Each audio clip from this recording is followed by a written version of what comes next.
Hello everyone, শুভ শারদীয়ার অগ্রিম শুভেচ্ছা সবাইকে।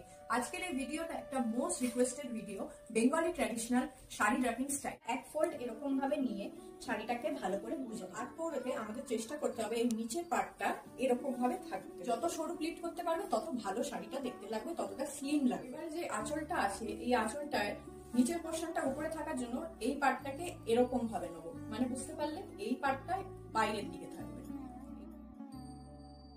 যাতে প্লিট গুলো এলোমেলো না হয়ে যায়। একটা ক্লিপ লাগিয়ে এবার এটাকে এরকম ফেলে দেবো। তারপর আবার বাকিগুলোকে এরকম ভাবে সমান করতে করতে যাবো, ক্লিপ লাগাতে লাগাতে যাবো। আঁচলটাকে সবসময় বড় রাখবে, মানে পা যতটা তোমাদের ততটা অব্দি লম্বা রাখবে। যত বড় আঁচল করবে তত ভালো সামনের দিকে আসবে।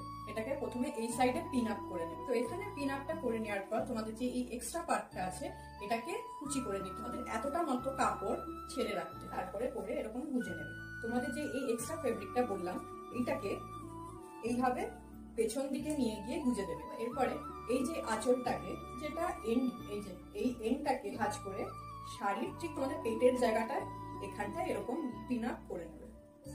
আর আমার এখানে আত্মরা স্টাইলে শাড়ি পরা রেডি।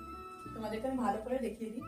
তো আমার এখানে কোনো কোমর বন্ধনী ছিল না বলে আমি লাগাতে পারিনি। তোমাদের বাড়িতে যদি কোনো কোমর বন্ধনী থাকে লাগিয়ে নিও, খুব সুন্দর আসবে লুকটা।